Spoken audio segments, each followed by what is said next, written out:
Hi guys, it's Katia here and welcome back to my YouTube channel. If I still look tired and puffy, it's because I am. That one time that I filmed the video in the morning, I promised myself I'd never do that again because I just looked dead. So today's video is gonna be about my 10 favorite plants in December. I cannot believe it's already the end of the year, like what the heck, where did that time go? I did bring out some bigger boys for you to enjoy. Starting off with the king.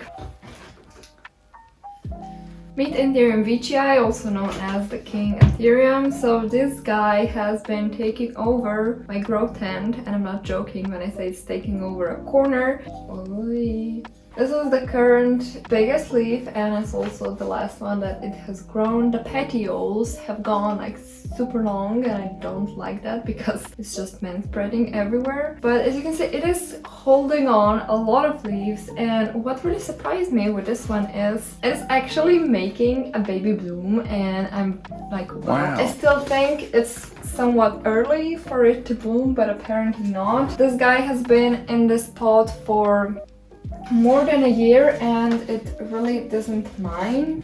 I mean, the root situation, I probably should repot it, but I'm afraid that if I repot it, it's just gonna grow unruly. It's a really nice veitchii. Someone commented that this is not the narrow form, but I still don't think it's like the classical wide form. It's a really nice form, so this is what we're gonna call it. I found that this guy really appreciates the light. In my grow tent, there's light and the leaf was like smashed against it, so light hose for sure. Next plant that's actually sitting next to it is this Anthurium luxurians. It's finally starting to pick up some size, so I'm really happy. This is currently the latest leaf that it has grown. As you can see, it has started getting a little bit more prominent lobes than previous leaves, which is amazing. It's also the first one that I have not fucked up because the previous two, Katia was here. As I can see, it's already starting to push out a new leaf through the caterpillar. Like, it has grown a lot of roots and I think it should be repotted, so this should be done soon. Really nice, they kind of look lovely with the veitchii. My Anthurium papillilaminum crossed with crystallinum, which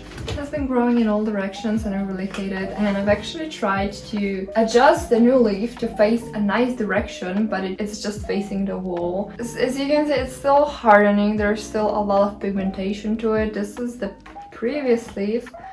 I was hoping it would get to this size, but I'm not certain that it will. I'm still waiting for the bloom.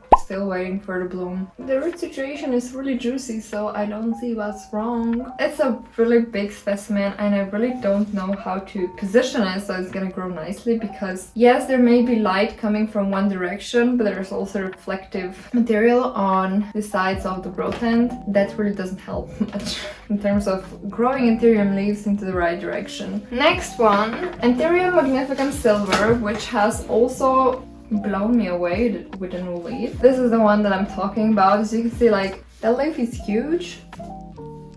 It's gigantic. So this is allegedly Anthurium magnificum silver from Equagenera. I'm not sure if this is a hybrid or a clone or a specific cultivar. We'll never know. It's a really pretty one, since my OG magnificum is still kind of...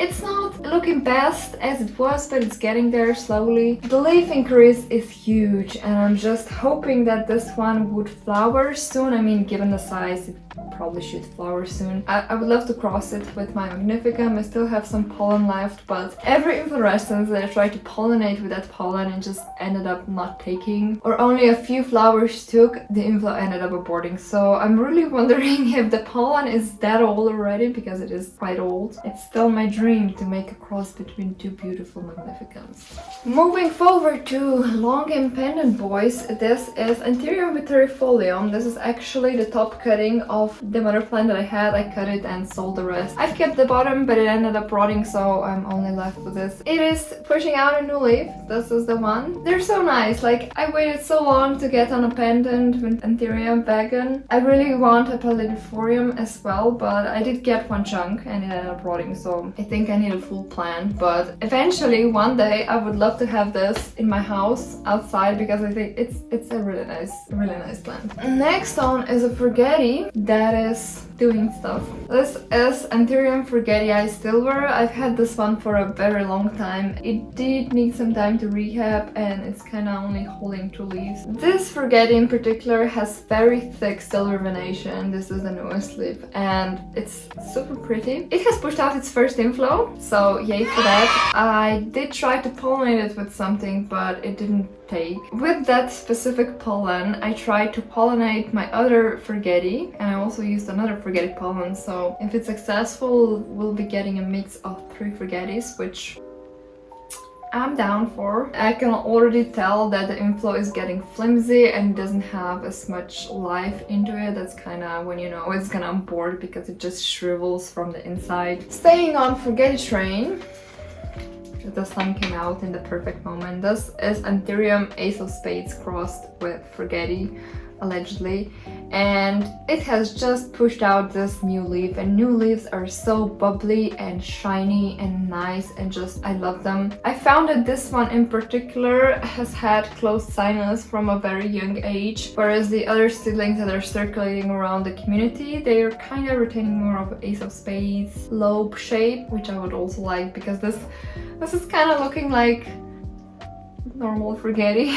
maybe it just needs some time to, you know, really shine through. Moving forward to a plant that I almost never show you just because it didn't grow for me for the past year. This is Anthurium Warocqueanum crossed with Waterberryanum or vice versa. So it has recently pushed out this leaf and I'm like, wow, you can actually be a nice Anthurium and not, you know, a bitchy. So it is bigger than previous leaf, which is this one, I think. Yeah. These are the older leaves and you can kind of see they have started to shrivel and all that. It's in need of a repot and watering because the pot is kind of like at its limits, how much capacity of fruits it can hold. It's a really pretty one. I always wanted to grow this one out because I know they have a lot of potential. Since it's a mix between Warocqueanum and Waterberryanum, it's nice. It's nice, that's all I can say. And then a plant that I got from my recent import. I've done an update on all the other Anthuriums that I got from Cartel Down in my previous video, but this one I've moved to my grow tent back home just because it's like so this is Anthurium VGI crossed with Modanum or vice versa. So this was the current biggest leaf when I received the plant and it's still retaining like the purple / pinkish hue, even though it's like old at least a few months, and it's pushing out a new leaf. So this leaf was like pink when it was unfurling. Now it's a little less pink and it's getting that brownish shade, but the sinus and everything about this leaf I adore. I think it's gonna be a bomb. Petiole is okay. It's okay. It's not the biggest, but that's expected because it is an import, so it needs some time to rehab. But I can show you the roots. It has pink roots. Majority of the older roots actually ended up rotting, which is a shame. I found that is a common occurrence with imports, especially because they have their roots treated with harsh chemicals. Anyhow, the pink roots I was talking about, hopefully you can see there's a lot happening on the top. So this guy has a lot of pink pigmentation. If any of you wants a pink plant, I definitely recommend this one. I haven't seen much of these circulating in Europe. There are a lot coming from Indonesia, and it's a really nice mix because I think because it has a VGI in it, which is a very vigorous grower, it shouldn't be too hard to grow because I've heard that Modanums can be somewhat iffy. And then the last plant that I will insert a clip of is my Anthurium Carla Blackii. It has just pushed out a new leaf, and when it did, it shook me how much it grew because I was used to new leaves staying somewhat same in size because it has been struggling for a little while, but that new leaf is in size of my palm. It was not even finished growing, that new leaf was starting to push out already a new leaf, and I'm just like, what the heck? This plant was stagnant for like half a year and now it's just booming. I did repot it, so I think this had to do, and it also really has really good conditions in that greenhouse. If you want to see the greenhouse tour, I did it. It's there for you to watch. I initially thought it was gonna be a flower because it was shaped as a flower, and Carlas are known to bloom at a very young age. I don't mind because I would love to see bigger leaves and eventually see a flower, collect the pollen, and then pollinate with the same pollen and get more Carlas because the dream. Anyhow, this is it for this video. Hopefully you've enjoyed. If you did, please give it a like and hit that notification button, and I'll see you next time. Bye!